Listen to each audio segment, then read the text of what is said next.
Hey Rose friends! Today our good friend Susan Lyell Young is back with us to talk about a new line of rose-infused skincare products. If you aren't familiar with Susan, we met when she shared her story of how one bagged rose from KMart turned into a rose passion.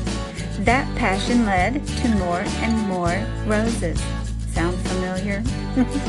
Most days you'll find her on her rose farm of nearly 1,000 roses, many of them heirlooms. Now she's adding something new, rosy superfood for our skin. So even in winter, everything's coming up roses because it's time for Rose Chat. It's time for the Rose Chat podcast, a podcast dedicated to celebrating the world's most beloved flower, the rose. Join award-winning gardeners Chris VanCleave and Teresa Byington as they chat with rose lovers and experts from around the globe. With each episode, you'll gain valuable knowledge and insights to achieve the rose garden you've always dreamed of. Listen now as we explore the world of roses. Try Haven brand soil conditioners, providing generations of gardeners with a truly all-natural alternative to chemical fertilizers with their line of composted manure and alfalfa teas. Easy to brew and use on all indoor and outdoor plants. Find them online at manuretea.com. Hey Susan, welcome back to Rose Chat. Thank you, Teresa. It's good to be back. Now Susan, when our friendship began, you just had a few roses. So how many are out there now? Don't you hate this question? Yeah. Honestly, Teresa, I've lost count. It's over 1,000 individual varieties. Mm-hmm. Awesome. And, so awesome. You're such a good steward of them. I'm so proud of what you do, and you have so many unique varieties. So thank you from all of us who don't have that much space. Well,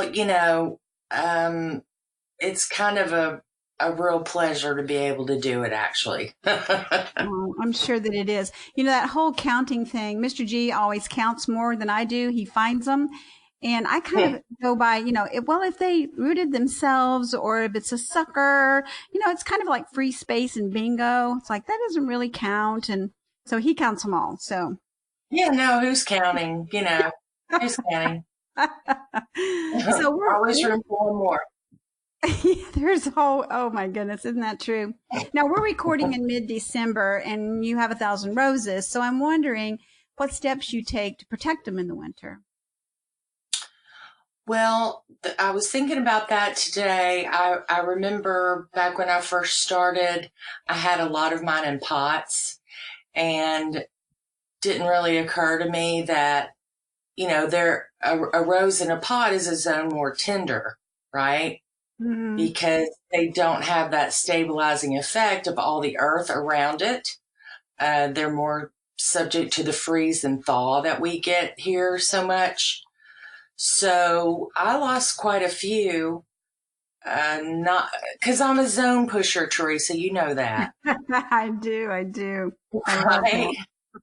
So the ones that were kind of zone A did not do well in pots. So I learned my lesson, and now with pots, I make kind of a little nest for them out of pine straw, just to kind of nestle them down in there and keep those roots a little more insulated. So with pots, that's an important thing to remember, I think. And, with my roses out at the farm, they kind of have to fend for themselves out there. There's just too many for me to baby all of them, but some of them that are maybe zone pushers, I will, take burlap or agribon, which is like an agricultural kind of thermal blanket. Sort of like a tarpy. Yeah, well, it allows air and light and water to get in. Mm-hmm. It's kind of a lightweight little fleecy type blanket. And I'll just kind of wrap that around a bush a couple of times, just again, to kind of protect it from, one day we're at 60 and then we drop down to 22 and then the next day it's 22 and then, so I think for me with winter protection, it's making sure that the ones that are more tender aren't subject to those crazy swings. Cause, I'd grow a lot of the teas and they don't really go dormant. Like you think of a hybrid tea does. They can be green and full of sap. And if they get zapped with 18 or so, it can kill an entire bush. That's hard to lose. So maintaining, I think, is the most important thing. Well, that's good advice. Now, it is that time for catalogs to start arriving. So have you made a list of what's going to come to the garden in 2020? I have. Tell us.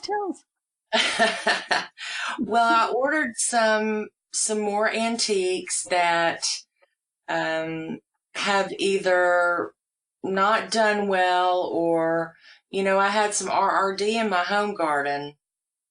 I lost quite a few plants. So I'm replacing pretty common antiques like Madame Alfred Carrière. I lost my 5-year-old climber Parade, which is a child of a low gorgeous. Yes, Teresa. Yes, beautiful rose. And then I'm revisiting some of my favorite Austins. I'm adding to some that I've had over the years I really like. I'm adding a couple of St. Cecilia. And I'm adding a couple Charles Darwin and a couple Pat Austin. Oh, those are gorgeous. Pat Austin is the most amazing color. Yes, it is. I love it. So, I think for me, when I first started buying roses, I would buy one of this and one of that. And, once you get into it a little bit more and see who you really like and who does well for you, I like to have maybe 3 or 5 of each one. So that's kind of been, I haven't bought anything new, no new introductions. I've managed to stay away. What about you? Well, I haven't made my official list, but I did place, I think I've got one or two on order, and that is the Lady Gardener. It's a David Austin. Yes. I saw it at the Biltmore, and it just about knocked my socks off. So I decided I had to have that one. So I ordered a couple of those. So I think that's all I have on order. But I keep thumbing through web pages. Oh my goodness! Do you have that one? No, I don't, and I've admired it for a while. Yeah. Well, there was a whole bed of it at the Biltmore, and it was just absolutely stunning. And this was, at the end of bloom season, and it still was absolutely stunning. I've got a question. You had a picture, I think it was on Instagram, of Lilac Dawn. Is that one? It's that one pushing the zone, or what zone could we expect that to do well in? Well, Lilac Dawn, that was a rose that we collected out at the San Jose Heritage Garden, and had hoped to get it started, going with the nursery. So it's a pretty hardy rose. I mean, it's certainly, I think, would be okay in at least 6, maybe 5. Okay. But out in San Jose, you talked about the Lady Gardener. Lilac Dawn is a lot like that. I mean, it just makes a huge ever blooming hedge without a spot on it. Oh my goodness. Yeah. Oh, I need to go out there. I spent a lot of time in California when my daughter was out there, but we didn't get that far north. So, but that's on my bucket list. Yes. Add it to the list. It's definitely a place to see before you pass away. Before we start talking about the wonderful skincare items you have, there was something that kind of haunts me that was on your Instagram, and you have been such a champion for the old garden roses, and I've loved them forever too, as long as I've been gardening. and just their history and their fragrance and all those things that make us fall in love with them. But you had a hashtag that just really got to me. It said extinction is forever. And so I just want to applaud you for all your efforts in tracking around these different places to bring these roses to your garden. So, they aren't lost. And so well done you, Susan. Well, thank you. I was telling, I don't know who it was. I'd love to have a nonprofit, where you could just kind of collect, all the ones that are no longer sold and take care of them and preserve them, because a lot of the newer hybridizers, they want to use the genes from those old roses, right? That's what David Austin did. I was just going to say that, that's exactly what he did. Mm-hmm. Yeah. So when you think about them being lost, I don't know, there's some crazy number of plant species that we're losing and every year, because the seeds are only in the hands of a few. So if I could start a nonprofit and get all these roses out to people who loved them and wanted to care for them, I would love to do that. And that may happen someday. Oh, it may. We're going to pray that it does. Okay, let's talk about these luxurious products that you have. And I guess the first thing I want to know is what makes your products different from other products on the market? Well, I think first of all, with just about anything out there I've found to purchase with a rose scent is just that awful stuff. It smells like air freshener, right? No, bus stop air freshener. It's awful. Oh, that's just one of my least favorite smells in all the world. There you go, right? Yes, so, you're so right. Right. So if you want to smell like, an actual rose, there's just no options. And, the scent of roses is probably my almost favorite part, of the rose. Everything is my almost favorite part, but the scent is what's so important. And when you can't have it, because, I don't have roses year round, I really do miss it. And so I just wanted to create something that rose lovers could have year round that actually, came from a living plant and was extracted from the plant, not created in a lab, Mm-hmm. So that was a big part of it. And then I started looking at, you go to the drugstore, you see a tube of lotion that says shea butter. Well, yeah, maybe 1/10 of 100% shea butter's in there. Everything else is just some kind of gobbledygook. And I thought, okay, well, let's make a real shea butter balm. Let's use all these wonderful oils and butters out there, and let's use just them. Let's not add preservatives and synthetic fragrances. And, someone told me, when you see a product that says it's hypoallergenic, that means that they have added something to it to decrease your allergic reaction. It doesn't mean you're not going to have an allergic reaction to it.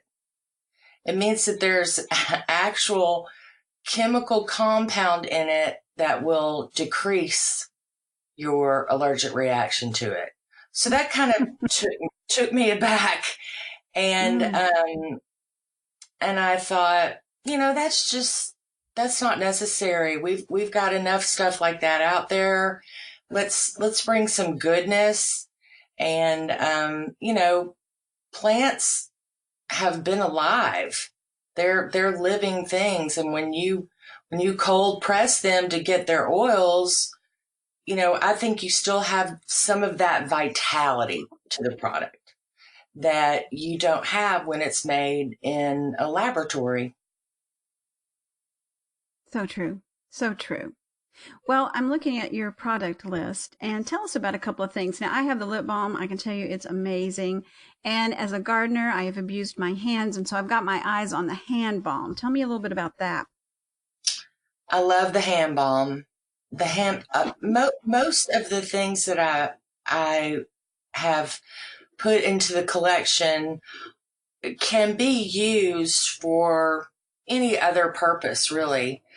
If I were going out to a football game, say, and it was really cold, I would probably put the hand balm on my face just to prevent it from chapping.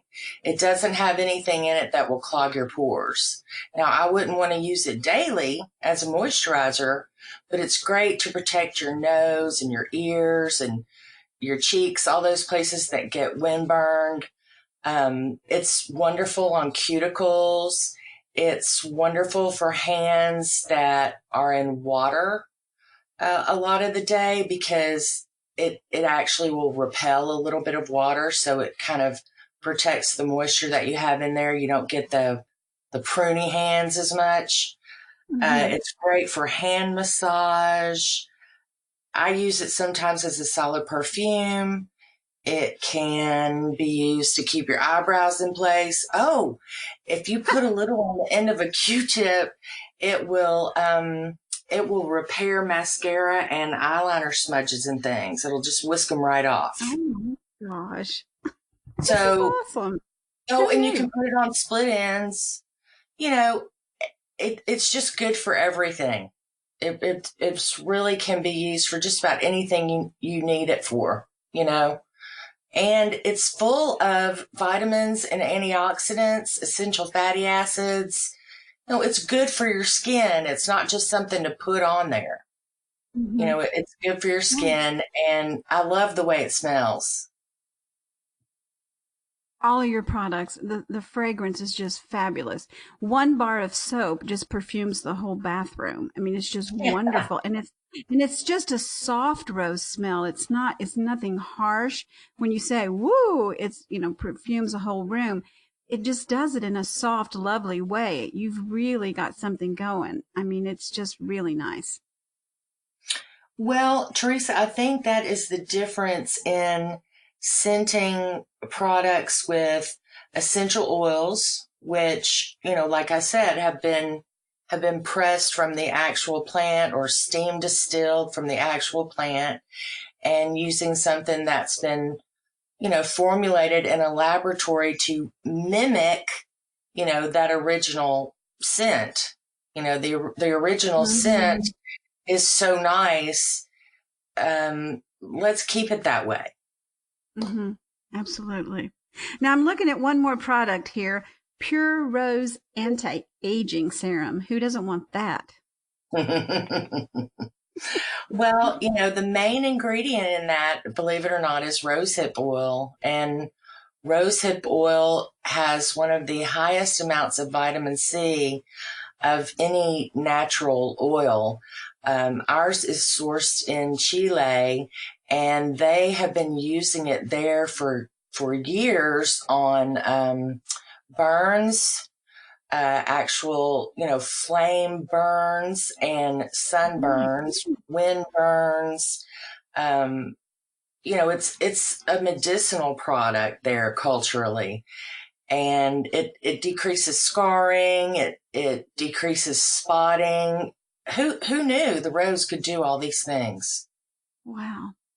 Wonderful. But it can, it can. And I'm not sure. It may be one of those things where, people have used this, people have used rose or rose hips for millennia. So that must be some old folksy junk. Let's change it and make it better with all these modern things we can cook up, But things that have stood the test of time, I think, have stood the test of time because they work. And I'm so glad we're getting back to that. You're hearing it more and more, efforts being made, and you hear a lot about essential oils today and the benefits of that sort of thing. So, I think we're on the right path again. I do too. I do too. And I think that, the younger people coming up, they really look for that. They, just like you read a food label, you really do need to read your skin label, regardless of how wonderful you think it is or how much it costs or whether they say it's natural or not. The FDA requires them to disclose what's in it. And if you can't pronounce it or you don't know what it is, you probably shouldn't be putting it on your skin. Especially your right? face. Yeah. Absolutely. Every single day, right? Absolutely. So there's a wonderful product line. There's so many wonderful things that are available. So how can our listeners find your products? They can find me online at www.restorationrose.com. That will link you to my products, and there's also some information there about me, and there's also some links to visit the farm, and I think there's a couple of previous Rose Chat interviews there as well. Ooh, yes. We've had some fun. We've had some fun on Rose Chat, haven't we? We like to chat. We do. We do like to chat. Well, thanks for sharing all that great information. Will we find similar information on the website about each of the products, or are we just going to have to let you come back and talk about all of them? No, every product, I didn't want to write a short novel for each product because I know most people don't want to be bothered or don't have the time for reading that. But I tried to kind of snapshot on each product the oils that we chose and why we chose them and what they provide and how they're helpful to your skin. I plan to go more in depth with that as time goes on to have, some consumer information pages so that people can, visit. There's a lot of third-party organizations out there that check into skincare and that do research to determine, is this good or is this bad for you? So I'd really like to educate people about how to make the best choices for themselves. Excellent.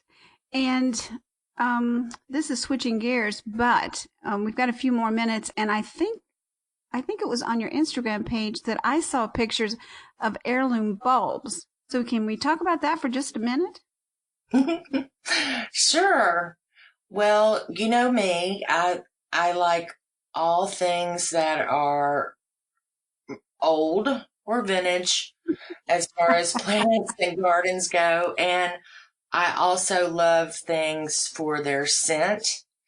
And the heirloom daffodils, we call them daffodils, but they're really narcissus. There are several different types. I'm not even going to get started on that because I will send out some misinformation. But the older ones are meant to have, usually they have longer stems. Some of them bloom in clusters, and they have a fragrance that just will knock you out. And kind of like everything else, the interest is really growing in preserving and keeping, these older bulbs that maybe your grandmother or your great-grandmother grew. Because, Teresa, I've got peonies that my grandmother planted in 1935. And, they're still cranking it out. Mm-hmm. So, when you buy bulbs like that, you really are making an investment. Absolutely. Now, where do you find them? Well, because I'm a farmer, I can get them wholesale. I buy them in crates, like 500 at a time. But I think that one of the best websites that I've been to for the heirloom goodies is John Sheepers. Are you familiar with them? No. It's SCHEEPERS, Sheepers. Mm-hmm. And they are very reasonably priced, and they have all kinds of bulbs. And it's fun to try different ones, that you're not familiar with. And there's another provider, and I'm just drawing an absolute blank. I know you know who they are because they have so many things.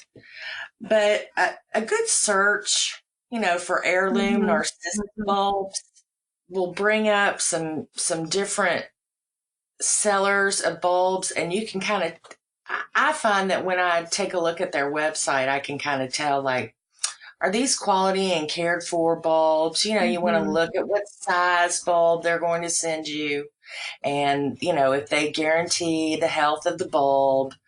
But the clustered, there's one called Bridal Crown that I just love. It's those little tiny clustered blooms. And, kind of like a rose bush when you have like an old clustered flowering rose where there'll be one bloom that's fully open. There's one that's half open. There's one in bud. There's one that's losing its petals. And, it just makes it so pretty to look at. Those cluster flowering ones are beautiful. Well, I'm thinking right now, thank goodness for Instagram, because when they bloom, I'm sure you're going to be posting pictures and we'll get to see firsthand. Of course. Yes. Well, friends, you can find her on Instagram, and you'll love it. She does a lot of teaching there as well. Sometimes she puts up a picture of a rose, and then before you know it, you read the whole post and you've learned a great deal. So thank you for all that time that you do put into social media, because we are enjoying it and we're learning from all those things that you do. So Linda, time has flown by. Thanks for chatting today. And I've already made a list. I think I'm going to have Bridal Crown and probably Lilac Dawn. So as we've been chatting, I'm thinking, a couple of those David Austins might be making it to the list. Well, thanks for teaching us and inspiring us. I just wanted to say, Teresa, that anybody who's listening, if they want to try some of my rose goodness, I have a code available. It's super secret, but you can use the code LOYAL, LOYAL, and you can save 15% on your order. Ooh, nice. 15%. Thank you. Mm-hmm. That's at restorationrose.com. So I would love for people to just smell the roses all winter. Yes, that sounds delightful, especially on those dark, dark days that Tennessee and Indiana give us this time of year. Yes. They do. But we can dream about first daffodils and then the other plants, and then the roses come. So we're on that side of the calendar where things are coming at us again.